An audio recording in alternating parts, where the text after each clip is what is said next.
नमस्कार विद्यार्थी मित्रांनो. 12वी बोर्ड परीक्षा सुरू होत आहे आणि त्या परीक्षेची आपण तयारी करत आहात. केमिस्ट्री या विषयामध्ये एकूण 16 चॅप्टर्स आहेत. पैकी आज आपण हॅलोजन डेरिव्हेटिव्ह्ज ऑर्गॅनिक केमिस्ट्रीमधून जो महत्त्वाचा चॅप्टर असणार आहे, याचं वेटेज असणार आहे कंपल्सरी 5 मार्क आणि विथ ऑप्शन 7 मार्काचं असणार आहे. या 7 मार्काची विभागणी साधारणपणे 2+2+2+1 या पद्धतीनं केली जाते. म्हणजे बेरीज 5 पण यायला पाहिजे आणि 7 पण यायला पाहिजे. म्हणजे कंपल्सरी 5 मार्काचे प्रश्न तुम्हाला यामधून सोडवायचे आहेत.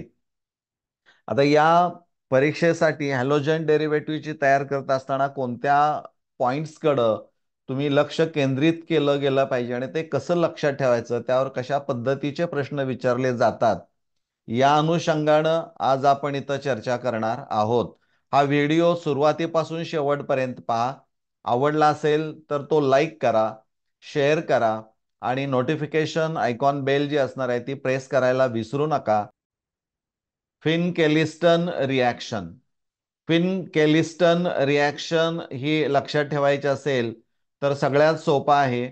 अल्काइल क्लोराइड्स और bromide is converted into alkyl iodide. म्हणजे Cl और Br is replace bye iodide. तर या रिॲक्शन मध्ये रिएजंट जो असणार आहे तो सोडियम आयोडाइड वापरला जाईल आणि सॉल्व्हंट ॲसिटोन और मिथाइल अल्कोहोल वापरलं जातं. म्हणजे हे आपण लक्षात ठेवणं गरजेचं आहे. नेक्स्ट रिॲक्शन जी असणार आहे ती सॉर्ट्स रिॲक्शन. या सॉर्ट्स रिॲक्शन मध्ये काय होतं तर अल्काइल क्लोराइड और bromide is converted into alkyl fluoride. म्हणजे ClBr replace by F, that is the fluorine. मग यामध्ये रिएजंट काय तर मेटल फ्लोराइड्स लाईक AgF असेल, Ag2F2 असेल, AsF3, SbF3. And reaction is carried out generally in presence of polar protic solvent like water or ethyl alcohol. यावर प्रश्न काय विचारला जाऊ शकतो, स्ट्रेट फॉरवर्ड असेल तर काही प्रॉब्लेम नाही, परंतु MCQ असा विचारला जाईल की which of the following reagent is use to convert alkyl bromide to alkyl fluoride. 4 options are given. A AgF, B HF, C F2, D BF3. तिन्हीमध्ये पण चारीमध्ये पण तुम्हाला असं दिसेल की फ्लोरीन तिथं असणारा आहे, परंतु करेक्ट आन्सर कोणता असणार आहे, ए असणार आहे, AgF. या replacement of OH group of alcohol by X atom. म्हणजे अल्काइल हॅलाइड्स तयार करण्याची जी काही मेथड असणार आहे त्यापैकी एक असणार आहे. ही रिॲक्शन देखील खूप महत्वाची आहे परीक्षेच्या दृष्टिकोनातून. यामध्ये 3 वेगळ्या पद्धतीनं रिॲक्शन कॅरी आउट केली जाते. एक, OH group of alcohol replace by X atom by using HX with suitable condition. HX म्हणजे HCl असेल, HBr असेल किंवा HI असणार आहे. सेकंड, फॉस्फरस हॅलाइड्स म्हणजे फॉस्फरस ट्रायक्लोराइड असेल किंवा फॉस्फरस पेंटाक्लोराइड असतील किंवा फॉस्फरस पेंटा हॅलाइड्स असणार आहेत. आणि थर्ड, थायोनिल क्लोराइड SOCl2. यामध्ये सगळ्यात महत्वाची रिॲक्शन परीक्षेला विचारले जाते लुकास रिएजंट. यावर पण MCQ असतो की Lucas reagent is a mixture of. तर हे लक्षात ठेवायचं, it is a mixture of concentrated HCl and anhydrous zinc chloride. हे जे मिश्रण असणार आहे ते ग्रूज प्रोसेसमध्ये वापरलं जातं. यामध्ये नेमकं काय, कारण 3 मार्कालाही प्रश्न विचारला जाऊ शकतो distinction between primary, secondary, tertiary alcohols या चॅप्टरमध्ये. पण यामध्ये लक्षात काय ठेवायचं आहे तर for primary alcohols prolong heating is necessary and secondary alcohols म्हणजे for primary and secondary alcohols you can use a mixture of concentrated HCl and anhydrous zinc chloride. But tertiary alcohols react readily with concentrated hydrochloric acid in absence of zinc chloride. म्हणजे primary सेकंडरीला तुम्हाला anhydrous zinc chloride म्हणजे Lucas reagent वापरावं लागेल, पण tertiary अल्कोहोलसाठी ती गरज नाही, कारण डायरेक्ट कॉन्सन्ट्रेटेड हायड्रोक्लोरिक ऍसिड वापरून रिॲक्शन कॅरी आउट केली तर ती फास्ट किंवा इमिजिएट रिॲक्शन होते. त्यामुळे ही रिॲक्शन जी असणारी आहे लुकास रिएजंटची ती सगळ्यात महत्वाची असणारी आहे. नेक्स्ट मार्कॉनिकॉप्स रूल हा 11वीला झालेला आहे. मार्कॉनिकॉप्स रूल अँड पेरॉक्साईड इफेक्ट तरी देखील प्रश्न एमसीक्यूच्या स्वरूपामध्ये विचारला जाऊ शकतो. मार्कॉनिकॉप्स रूल म्हणजे काय तुम्हाला माहित असणार आहे की negative part of the reagent gets attach to the carbon containing less number of hydrogen atoms. आणि peroxide effect in presence of peroxide effect जो असणार आहे तो परऑक्साईड वापरून केला जातो. अँटी मार्कॉनिकॉप्स रूल पण त्याला म्हटलं जातं. म्हणजे exact reverse addition of HX is a observed. परंतु हे तुम्हाला माहीत असलं तरी प्रश्न विचारताना मात्र तो फिरवून विचारला जातो आणि गोंधळात टाकला जातो. प्रश्न असा आहे, the major product formed when propene reacts with HI in presence of peroxide is. म्हणजे इथं प्रोपीन आहे, HI ची रिॲक्शन करायची आहे इन प्रेझन्स ऑफ पेरॉक्साईड. तुम्हाला माहित पाहिजे की HCl असेल आणि HI असेल तर पेरॉक्साईड इफेक्ट जर त्यामध्ये तुम्ही पेरॉक्साईड वापरलं तर तो इफेक्ट जो असणार आहे ती रिॲक्शन ही मार्कॉनिकॉप्स रूल प्रमाणेच होते. एक्झॅक्ट रिव्हर्स ॲडिशन पाहायला मिळत नाही. पण ह्या रिॲक्शनचा मग मेजर प्रॉडक्ट काय असणार आहे, तर A 2 आयडोप्रोपेन आहे का B 3 आयडो प्रोप 1 आहे का C 1 आयडोप्रोपेन का D 2 आयडोप्रोपॅनॉल. तर इथं जे असणार आहे HI जरी असलं आणि परऑक्साईड असलं तरी परऑक्साईडमध्ये exact reverse addition of HI is not observed. त्यामुळं मर्कॉनिकॉप्स रूल जो असणार आहे त्यामध्ये 2 आयडोप्रोपेन हाच तुम्हाला मेन प्रॉडक्ट किंवा मेजर प्रॉडक्ट पाहायला मिळेल. बॉइलिंग पॉईंटवर पण MCQ बऱ्याच वेळा विचारला जातो. नीटला असेल, जेईला असेल, या परीक्षांना निश्चित किंवा CET मध्ये पण यावर प्रश्न विचारला जाऊ शकतो. बॉइलिंग पॉइंट्स अल्किल हॅलाइडच्या बाबतीमध्ये जनरल ट्रेंड लक्षात ठेवा. Boiling point decreases in order. RI म्हणजे अल्काइल आयोडाईडची सगळ्या अल्काइल आयोडाईडच्या बाबतीमध्ये बॉइलिंग पॉईंट सर्वात जास्त असणार आहे आणि RF म्हणजे अल्काइल फ्लोराईडच्या बाबतीमध्ये तो सगळ्यात कमी असणारा आहे. ही जनरल ट्रेंड तुम्ही लक्षात ठेवणं गरजेचं आहे. परंतु काही एक्सेप्शन्स कसे असतात पहा, तर फॉर सेम अल्काइल ग्रुप म्हणजे तुम्हाला methyl chloride, methyl bromide, methyl iodide आणि मिथाइल फ्लोराईड दिलेला आहे. तर अल्काइल ग्रुप सेम आहे परंतु तिथं हॅलोजन ॲटम मात्र बदललेला आहे. मग अशा वेळी बॉइलिंग पॉईंट मध्ये काय फरक पडतो की नाही, तर boiling point increases with increasing atomic mass of halogen atom. म्हणजे जर अल्काइल ग्रुप सेम असेल आणि हॅलोजन ॲटम वेगळे असतील तर ज्या हॅलोजन ॲटमचा ॲटॉमिक साईज मोठा आहे, मास जास्त आहे, त्याचा बॉइलिंग पॉईंट सगळ्यात जास्त असणारा आहे. किंवा असं पण असू शकतं, for the given halogen atom म्हणजे तुम्हाला वेगवेगळे अल्काइल ग्रुप्स दिलेले आहेत आणि हॅलोजन ॲटम मात्र एकच दिला असेल तर boiling point increases with increasing of carbon number. म्हणजे तिथं कार्बन नंबर किंवा स्ट्रेट चेन जिथं जास्त असेल तिथं व्हॅन फोर्स ऑफ अट्रॅक्शन हा जास्त असणार आहे.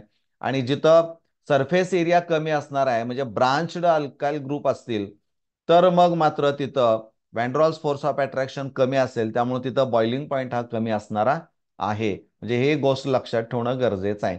काही डेफिनेशन्स यामध्ये विचारला जाऊ शकतात. डिफाईन कायरल कार्बन ॲटम किंवा असिमेट्रिक कार्बन ॲटम म्हणजे carbon which is attach to 4 different atoms or groups. Optical activity म्हणजे property of a substance to rotate the plane polarised light to the right or left hand side. Optical activity जी असणारी आहे ती तुम्हाला माहित असायला पाहिजे. त्याची definition, plane polarised light which vibrates only in one plane perpendicular to the direction of propagation of light. Monochromatic light म्हणजे काय, enantiomers the optical forms which are non superimposable mirror image of each other. Racemic mixture, a mixture of equal amounts of dextro and laevo. Dextro rotatory म्हणजे plane polarised light is rotated to the right hand side and laevo rotatory याचा अर्थ काय, plane polarised light is rotated to the left hand side. म्हणजे definition एखाद्या मार्काला ती विचारली जाऊ शकते. किंवा हा एक चार्ट तुम्हाला खूप महत्वाचा आहे, nucleophilic substitution reactions of alkyl halides. That is alkyl halide म्हणजे RX. तुम्हाला रिएजंट दिला जाईल आणि सबस्टिट्यूशनल प्रॉडक्ट काय असणार आहे ते तुम्हाला माहीत असायला पाहिजे किंवा सबस्टिट्यूशन प्रॉडक्ट आपण म्हणूया. या हा चार्ट बघा. जर अल्कायल हॅलाइडवर रिएजंट तुम्हाला दिला ॲक्वियस अल्कली KOH किंवा NOH, तर इथं जी रिॲक्शन घडते ते सबस्टिट्यूशन रिॲक्शन असणार आहे. Halogen atom is replace by OH, म्हणजे अल्कोहोल तयार केला जातो. सोडियम अल्कॉक्साईड तुम्हाला अल्किल हॅलाइडवर वापरायचं असेल तर इथर तयार होतं. Silver salt of carboxylic acid दिले असतील तर इस्टर तयार होईल. अल्कोहोलिक अमोनिया रिॲक्ट केला तर प्रायमरी अमाइन्स NH2 तयार होईल. अल्कोहोलिक पोटॅशियम सायनाइड असेल तर अल्काइल सायनाइड किंवा नायट्रस तयार होतील. पण अल्कोहोलिक एझिसियन असेल तर त्यावेळी मात्र आयसोसायनाइड्स तयार केले जातील. NC हा प्रॉडक्ट त्याच्यामध्ये मिळू शकतो. पोटॅशियम नायट्राइट KONO KNO2 जो असणार आहे पोटॅशियम नायट्राइट, तर अल्काइल नायट्राइट यामध्ये मिळतात. आणि सिल्वर नायट्राइट जर असेल तर RNO2 नायट्रो अल्केन हा तयार होतो. म्हणजे हा चार्ट जर लक्षात ठेवला तर यावरही प्रश्न MCQ स्वरूपामध्ये येऊ शकतो किंवा एका मार्कासाठी पण तो कुठंतरी आन्सर द फॉलोइंग मध्ये येऊ शकतो. डिस्टिंक्शन बिटवीन SN1 आणि SN2 mechanism of substitution reaction, म्हणजे 2 मार्काला 4 मुद्दे तुम्हाला कमीत कमी इथं एक्सप्लेन करणं गरजेचं असणार आहे. Number of steps of mechanism, म्हणजे SN1 मध्ये किती स्टेप आहेत, SN2 मध्ये किती आहेत, अटॅक ऑफ न्यूक्लिओफाईल कसा होतो, फॉर्मेशन ऑफ ट्रान्झिशन स्टेट कशा तयार होतात, आणि फॉर्मेशन ऑफ प्रॉडक्ट आणि inversion or retention of configuration. साधारणपणे या मुद्द्याच्या आधारे तुम्हाला ते डिस्टिंग्विश करता येईल. किंवा एक्सप्लेन SN1 रिॲक्शन मेकॅनिझम, तुम्हाला एक एक्झाम्पल दिलं जाईल मिथाइल ब्रोमाइड, तर ते तुम्हाला एक्सप्लेन करताना देखील या पॉईंटच्या आधारे ते तुम्हाला एक्सप्लेन करता येऊ शकतं. सेटजेप रूल हा एक सगळ्यात महत्वाचा आहे. यालाच बीटा इलिमिनेशन रिॲक्शन किंवा dehydrohalogenation reaction of alkyl halide असं म्हटलं जातं. सेटजेप रिॲक्शनचं वैशिष्ट्य काय लक्षात घ्या. Reaction is carried out in presence of alcoholic alkali. त्यानंतर more highly स्टॅबिलाइज्ड alkene is a form. म्हणजे सगळ्यात महत्वाचं काय असणार आहे तर कार्बन कार्बन डबल बॉन्ड जो असणार आहे त्याला जास्तीत जास्त अल्काइल ग्रुप जोडलेला प्रॉडक्ट हा स्टेबल प्रॉडक्ट सेटजेप रूल मध्ये मिळतो. हे लक्षात ठेवणं गरजेचं आहे. म्हणजे greater number of alkyl groups attach to doubly bonded carbon atoms. म्हणजे हायली स्टॅबिलाइज्ड अल्किन म्हणजे कसा, तर जिथं जास्तीत जास्त अल्काइल ग्रुप हे डबली बॉन्डेड कार्बन ॲटमला जोडले असतील तर त्याची स्टॅबिलिटी जास्त असणारी आहे. म्हणजे हे प्रॉडक्ट तुम्हाला जर दिला समजा, तर मग मात्र टू ब्रोमो ब्युटेन असेल, तर त्याचा जो मेजर प्रॉडक्ट असणार आहे तो स्टेबल कोणता असणार आहे तो तुम्हाला लक्षात येणं गरजेचं आहे. त्यासाठी एवढे मुद्दे लक्षात ठेवले तर चालू शकतं. किंवा explain dehydrohalogenation reaction of alkyl halide म्हणतील त्यावेळी तुम्हाला ते 2 मार्कासाठी लिखाण करावं लागेल. Grignard reagent. What is Grignard reagent? It is an organometallic compound in which magnesium metal is attached or bonded to halogen atom from one side and alkyl group from the other side and represented as RMgX. आता यातला RMgX जर बघितला तर R वर charge नेहमी कसा असतो, negative. म्हणजे निगेटिव्हली चार्ज कार्बन तिथं असणारा आहे. त्यावरही प्रश्न विचारला जातो. Write the name of the product form by the action of methyl magnesium bromide on ethanol. Write the name of the product form by the action of methyl magnesium bromide. यातला जो methyl असणार आहे त्यातल्या कार्बनवर charge negative असेल आणि ethanol मधला जो OH मधला H असणार आहे तो पॉझिटिव्ह. त्यामुळे CH3 आणि H मिळून CH4 तयार होतो. तो हायड्रोकार्बन तयार केला जातो. मग तो ॲलिफॅटिक असेल किंवा एरोमॅटिक हायड्रोकार्बन देखील यामध्ये तयार होऊ शकतात. Woods reaction. वुड्स रिॲक्शन मध्ये काय केलं जातं तर this reaction is used for the preparation of symmetrical alkanes or alkanes containing even number of carbon atoms. म्हणजे 2 सारखे अल्किल हॅलाइडचे molecule sodium metal in presence of dry ether reaction carry out केली तर अल्केन ज्यामध्ये कार्बनची समसंख्या असते ते मिळतात. Fitting reaction जी असणारी आहे त्यामध्ये तुम्हाला स्टार्टिंग जो अल्काइल हॅलाइड जो हॅलोजन डेरिव्हेटिव्ह जो घ्यायचा असणार आहे तो मात्र अरिल हॅलाइड असणार आहे. म्हणजे अरोमॅटिक कंपाऊंड तिथं असणार आहे. ती रिॲक्शन सोडियम मेटल बरोबर करायची. म्हणजे दोन्हीचं कॉम्बिनेशन पण असतं पहा. वुड्स फिटिंग रिॲक्शन पण असं म्हटलं आता. म्हणजे वुड्स रिॲक्शन मध्ये अल्काइल हलाइड आणि फिटिंग रिॲक्शन मध्ये अरिल हलाइड वापरला जातो. हा दोन्ही मधला महत्वाचा फरक असणारा आहे. दोन्हीमध्ये sodium metal in presence of dry इथं रिॲक्शन असणार आहे. आणि वुड्स फिटिंग मध्ये वुड्स रिॲक्शन म्हटलं की अल्किल हलाइड आणि फिटिंग म्हटलं की काय असणार आहे, अरिल हलाइड. या दोन्हीचं कॉम्बिनेशन म्हणजे वुड्स फिटिंग रिॲक्शन असणारे आहे. म्हणजे इथं पहा, write the structure of the product form when chlorobenzene, म्हणजे इथं फिटिंग रिॲक्शनचा विचार झाला, is treated with sodium metal in presence of dry ether. म्हणजे इथं क्लोरोबेन्झिन दिलाय फक्त, यामध्ये अल्काइल हलाइडचा उल्लेख कुठेही नाही. म्हणजे ही फक्त फिटिंग रिॲक्शन असणारी आहे. त्यामुळे इथं डायफिनाइल हा मिळतोय, आपल्या लक्षात यायला पाहिजे. किंवा प्रश्न असाही विचारला जातो की 2,4,6 tri nitrochlorobenzene on warming with water gives. म्हणजे इथं असंच म्हटलंय आणि याला 4 ऑप्शन दिले. तर ऑप्शनला जाण्यापूर्वी तुमच्या लक्षात यायला पाहिजे की 2,4,6 tri nitrochlorobenzene on warming with water gives. तर इथं Cl रिप्लेस बाय OH असणारा आहे. म्हणजे 2,4,6 ट्राय नायट्रोफिनॉल हे कंपाऊंड यामध्ये मिळतं. फ्रिडल क्राफ्ट रिॲक्शन जे असणारे आहे, it is of 2 types alkylation, Friedel Crafts alkylation and Friedel Crafts acylation. Alkylation मध्ये RX म्हणजे मिथाइल क्लोराईड वापरलं जाईल in presence of aluminium anhydrous aluminium chloride. त्यामुळं हॅलोजनेटेड प्रॉडक्ट असेल, समजा क्लोरोबेन्झिन घेतलं तर तिथं तुम्हाला टोलिन हे कंपाऊंड तयार होईल. असायलेशन मध्ये ऍसिटोफिनोनचे डेरिव्हेटिव्ह तयार केले जातील, कारण CH3COCl ऍसिटिल क्लोराईड हा त्यामध्ये वापरला जातो in presence of anhydrous aluminium chloride. म्हणजे इथं ह्या गोष्टी जर लक्षात ठेवल्या तर अडचण फारशी येणार नाही. आणि सर्वात शेवटी uses and environmental effects of polyhalogen compounds.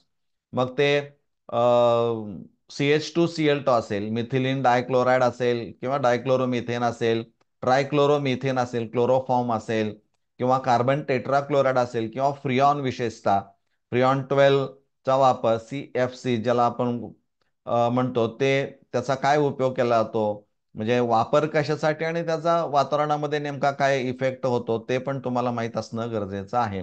म्हणजे जसं chloroform when expose to sunlight it undergoes oxidation to give poisonous compound that is the phosgene. किंवा फ्रिऑन हे रेफ्रिजरेटर्समध्ये वापरलं जातं, हे तुम्हालाही माहीत आहे. किंवा DDT देखील तुम्हाला माहीत असणार आहे. तर हे जे युजेस आणि एन्व्हायरमेंटल इफेक्ट्स पॉलीहॅलोजन कंपाऊंडचे आहेत, ती पण तुम्हाला लक्षात ठेवणं गरजेचं आहे. याच्यावरही MCQ असेल किंवा राईट टू युजेस ऑफ समजा फ्रिऑन जर म्हटलं तर तुम्हाला सांगता यायला पाहिजे, किंवा डायक्लोरोमिथेन म्हटलं तरी सांगता यायला पाहिजे. म्हणजे 5 ते 7 मार्काचा टॉपिक तुम्हाला करायचा असेल तर तेवढंच कट करून तेवढंच थोडं करून चालणार नाही. तर सगळ्या गोष्टी डोळ्यासमोर आल्या तर त्यातला ठराविक फोकस करताना कुठल्या गोष्टीवर जास्त लक्ष केंद्रित केलं पाहिजे हे शॉर्टमध्ये इथं एक्सप्लेन केलेलं आहे. याचा निश्चित तुम्हाला येणाऱ्या परीक्षेला उपयोग होईल, यामध्ये कोणतीही शंका असणार नाही. धन्यवाद.